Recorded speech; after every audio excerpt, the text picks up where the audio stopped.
Well, tonight, for the first time, we're seeing the Nashville cab driver who allegedly struck and seriously injured an Ohio man with his taxi, and we're also hearing from the victim as well. That's right. He testified today in court from his wheelchair, saying that the cab driver set off an argument by saying Adolf Hitler was a good person. News 2's Peter Dench is live from the scene at the Vanderbilt campus with the latest. Peter? And this is where it all ended at 31st Avenue and Vanderbilt Place. The victim, Jeremy Invis, testified that he and his friend, a fellow passenger, tried to get away from Ibrahim Ahmed's cab after they were dropped off and after a heated argument about Adolf Hitler.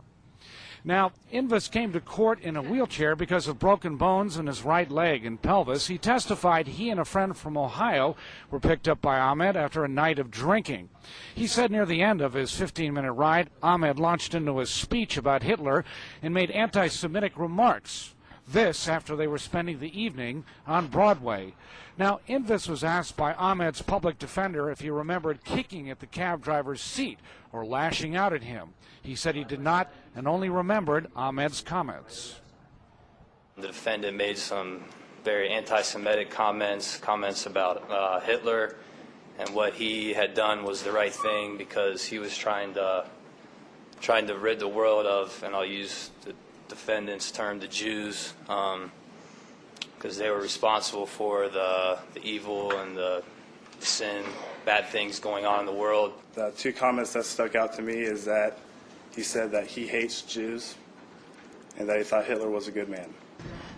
Invis, a visitor from Cincinnati, and his friend were staying in an apartment at Vanderbilt. They testified they drank 12 bottles of beer each, but insisted the argument was started by Ahmed.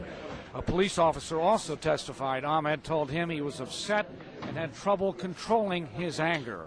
The judge ruled that Ahmed would be bound over to the grand jury for action in this case. He also said that his bond would remain at more than $300,000. He's charged with attempted homicide. We're live at Vanderbilt. Peter Dench, News 2. Back to you. All right, Peter, thank you for that report. Ahmed was driving with a suspended permit. This according to the Transportation Licensing Commission.